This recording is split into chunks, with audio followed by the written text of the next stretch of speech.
Ngayon, alam niya na rin siguro kung bakit tinawag na artificial world to. Come to think of it, di ba? Parang maliit na community. So, halo-halo na rin ng nasyon.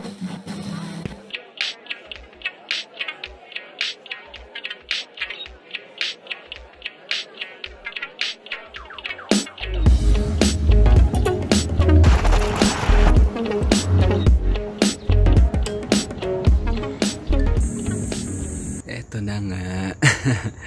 So, paano? Magandang morning! Happy Sunday, guys! So, ito na naman tayo. So, third day straight ng pagbabike natin dahil inaalalayan pa natin yung tuhod natin. So, hindi tayo pwede mag-jogging. Okay? Kahapon din silip natin yung Intramuros. Open naman siya, pero pag may auto ka, parang pinipigilan nila eh. So, may part na bawal din pumasok. Pero pwede na kung magja-jogging or biking, pwede nang silipin. So ito yung link.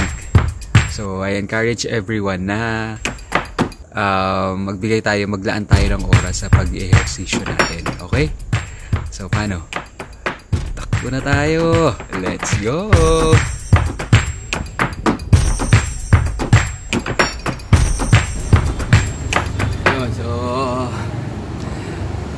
Nakalabas na tayo. So, paano? Natin gawin.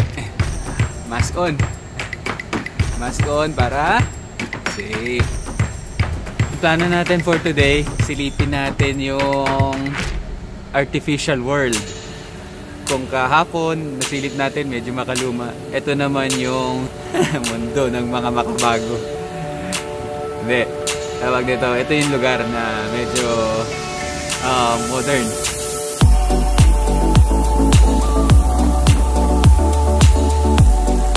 Going to Taguig, guys, ang plano nating daanan is Manila. Nagtahan tayo. After nagtahan, kakaliwa tayo. Dire-diretso going to Makati. Makati, tawid na tayo ng Taguig. C3. C3, then right tayo dyan sa may Rizal.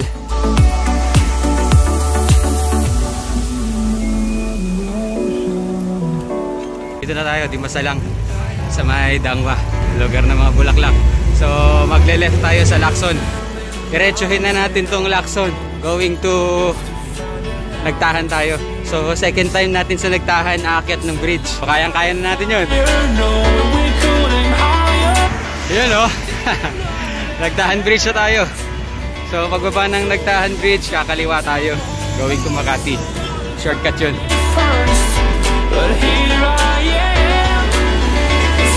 So ito guys yung sinasabi natin. Kakaliwa tayo dito. Ayan, going to Makati. Ito dire-diretso, papuntang Osmeña, Quirino. Ito naman Otis, papuntang Taft. Yan.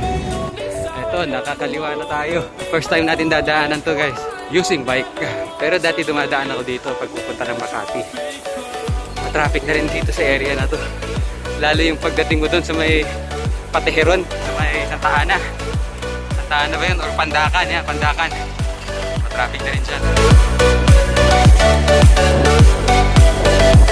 After check guys, almost 11, 10, okay?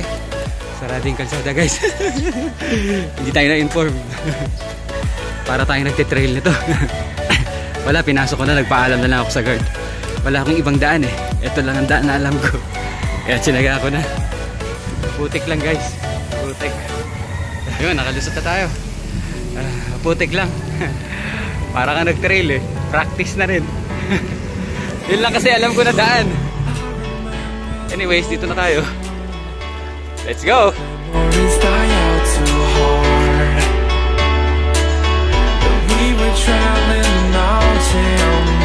So, dito na tayo sa kahabaan ng Teheron.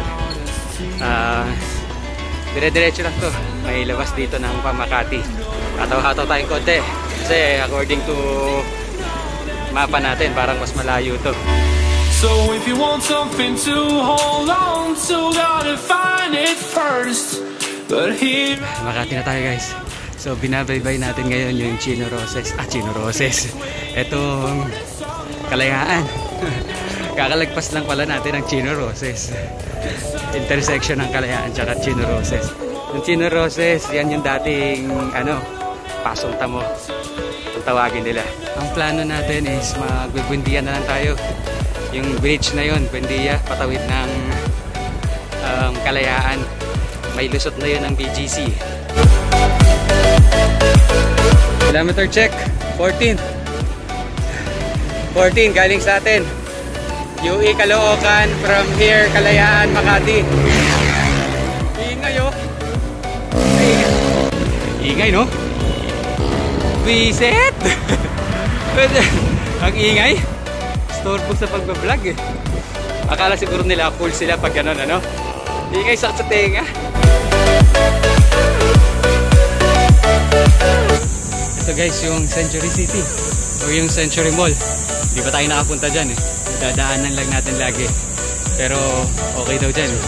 Pangmayaman daw dyan tulad nyo. Ayan. Diretso lang tayo. Ayan guys, intersection na ng Makati Ave. So pwede naman tayong kumanan dito papuntang Buendia, pero diretso na lang tayo. Nagbago isip ko. Sinundan ko na yung mga bikers. Kumanan tayo ng Makati Ave, tapos kaliwa tayo ng Buendia. Approve! Alright! Yun nasa likod natin, yan yung intersection ng Buendia at Makati Avenue. So kakatawid lang natin. Baybayin natin tong Buendia. Aakyat tayo ng tulay para makatawid tayo ng BGC. Mahilig ba kayo sa abstract? Ay ba?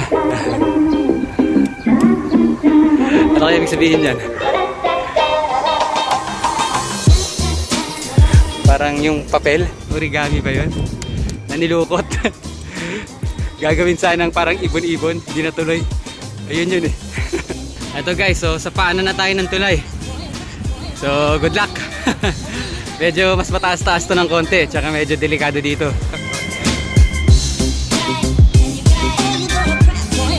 Nakatawid din. Delikado dito guys ha. So ayan, nakalagay sa signs dyan sa kanan, C5 dito. Alam nyo na. So alam nyo na pupuntahan natin.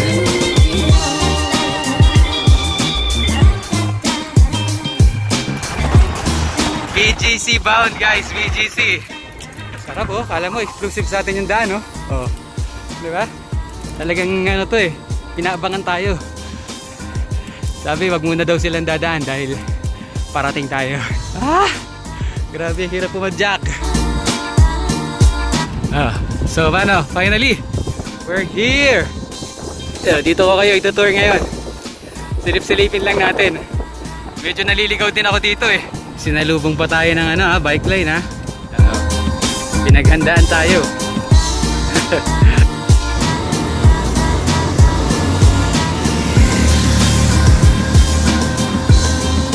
So dito na tayo guys sa loob ng BGC.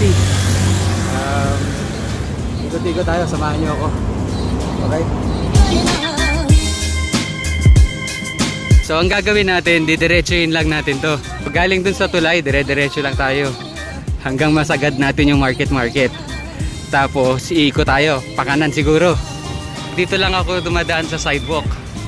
So nandito sa kaliwa ko yung St. Luke's. Yan. Doon tayo nang galing sa may tulay ng Buendia. And nandito din yung SNR. Ayan.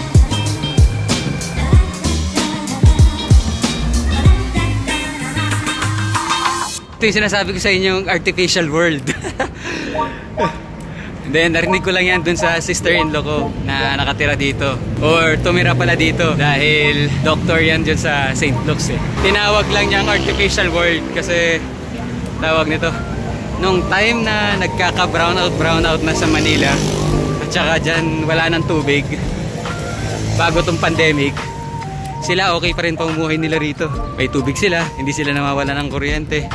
Ayun. So kaya sabi niya, pag hinahatid namin siya dito pauwi, sabi niya na nandito na naman daw siya sa artificial world. Kaya nakigamit na rin ako ng salitang artificial world.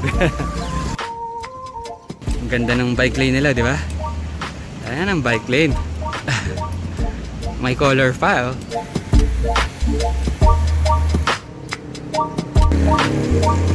$19 kilometers. Lumipat ako guys. So galing ako dyan, nandito na ako ngayon. Lipat ako kasi may nabasa ako na no bikes allowed doon sa area na yon, yung sa tinuro ko sa inyo kanina. Baka masita tayo eh. So ito na yung dulo guys, market. Diba?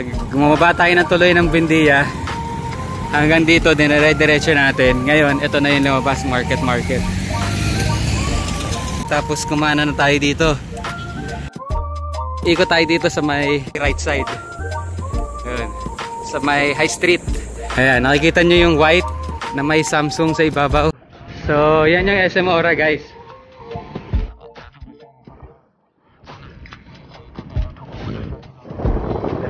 Ayan, bus lane pala to. Nakala ko ang laki ng bike lane eh. Dito sosyalin eh. Oh, ganda pa ng bus stop oh.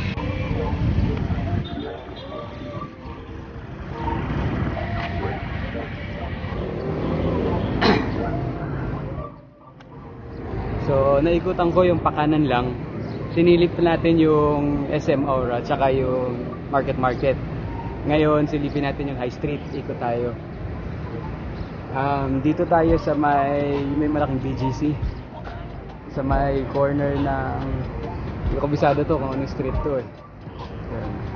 So, dito rin yung may 4th Street. Pakita ko sa inyo.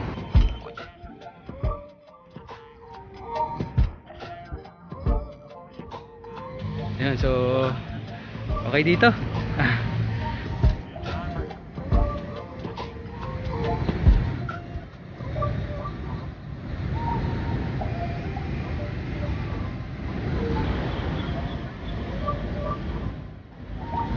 Ikutan natin tong 4th Street para makita natin kung anong mga kainan pa nandito. Umpisahan natin dito sa may Ricos, okay? Samahan niyo ako.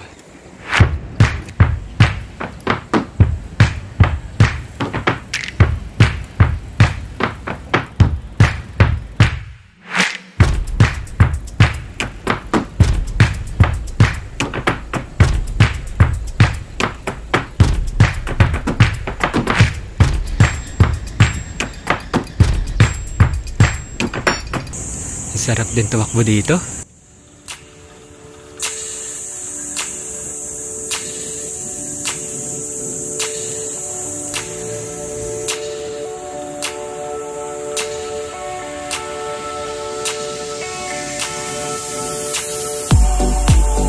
nakita tayong park guys.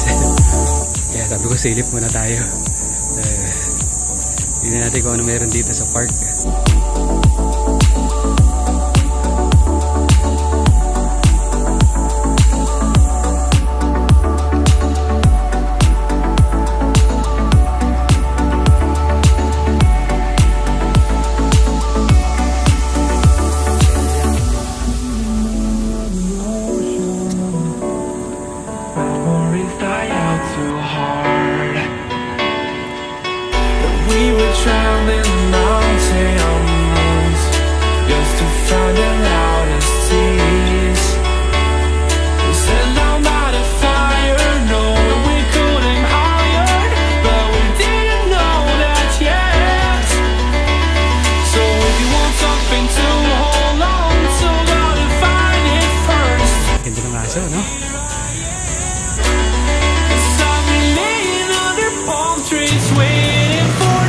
Sarap tumakbo tsaka magbike dito, lalo yung ganitong kaaga. Baka hindi na tayo makaikot ng uptown, dito na lang tayo sa may Burgos ikot. Okay, tapos after Burgos takbo na tayo, balik na tayo.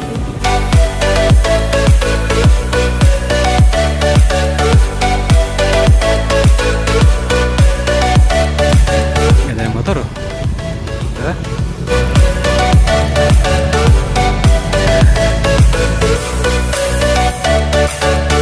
So ikot lang tayo dito, Burgos Circle. Tapos konting silip dyan sa may mismong circle, sa gitna.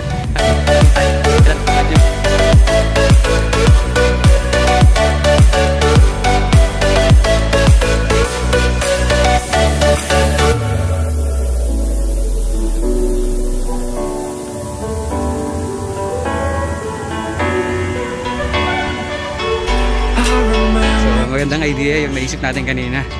Pagbabalik tayo dito para makaikot talaga tayo ng todo. lahat ng streets daanan natin. So maganda kung may dala tayong auto. Tapos papark ka, babike ka na, paikot-ikot. Kasi pag ganito, galing tayong malayo, pagod ka na eh. Daming dogs, daming nag-walking, daming nagja-jogging, nag-bike. But we didn't know that yet. So if you want to... Ngayon, alam mo niya na rin siguro kung bakit tinawag na artificial world to. Come to think of it, di ba? Parang kumpleto na eh. Parang maliit na community na may school, di ba? May trabaho, residential. Tapos yung pagkakakonstruct ng mga kalsada, malalaki, malawak. Pero guys, pagka may pasok or busy hours, traffic na dito. Yung punta lang kasi natin Sunday ngayon, kaya ganyan. Pero kung tutuusin, matraffic talaga dito. So halo-halo na rin ng nationality. Pero okay dito, di ba?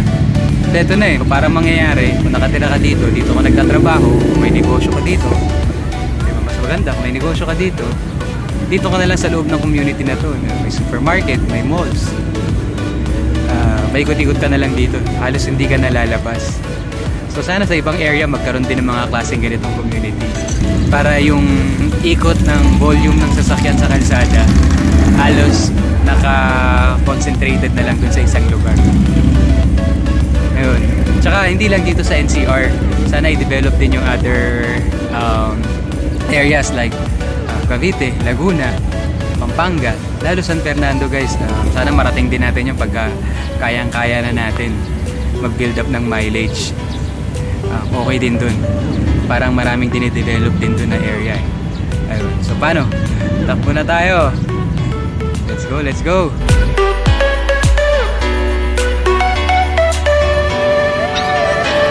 So yun, sana nag-enjoy kayo. Next time, mas gandahan natin yung ikot. Kasi naghahabol din tayo ng oras eh. Okay? Let's go, mask on. Sana hindi tayo malobat. Gusto ko sanang mag-McDonald's pero 7-Eleven na lang. Inom lang tayo ng konti. Makauwi tayo na maaga. So 7 o'clock na rin eh.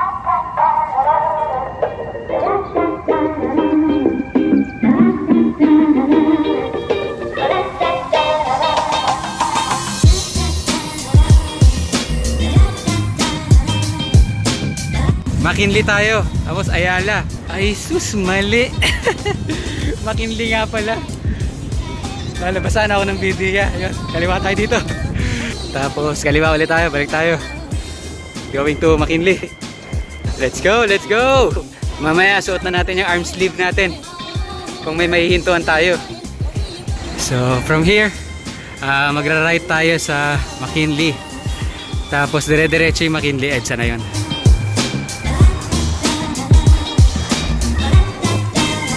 Palabas na tayo ng EDSA guys.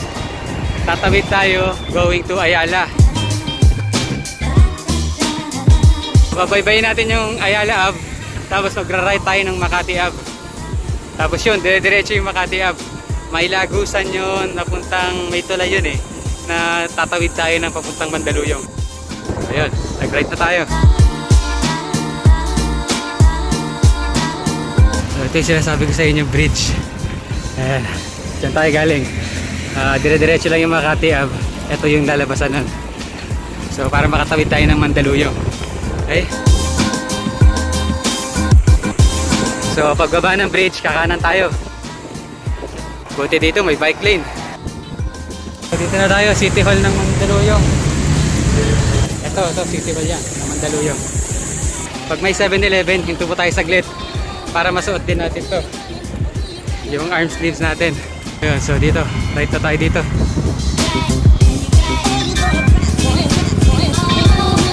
Yung pinabaybay natin, F. Martinez. Dito lang tayo sa bike lane.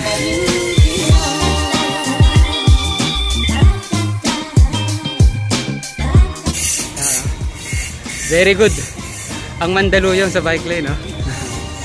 Diba? Priority bike lane, no? Galing, oh.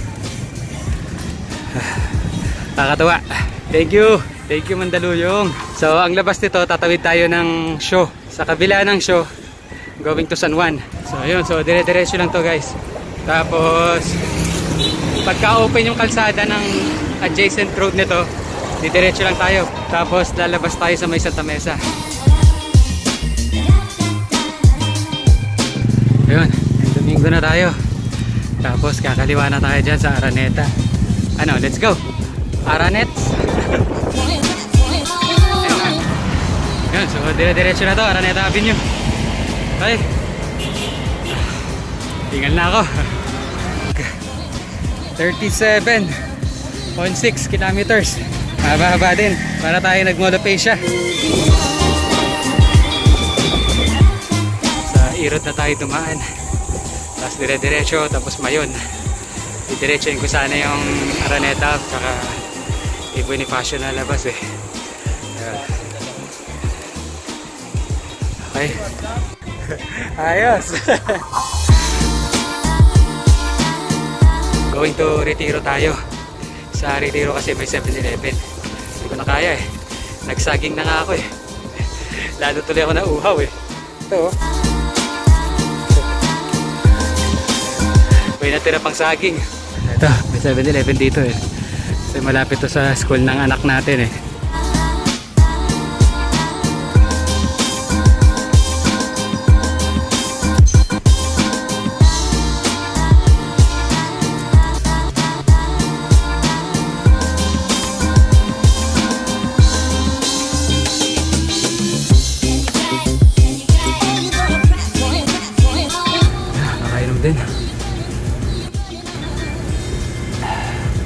Pahinga muna tayo ng konti bago tayo tumakbo, mga 5 minutes.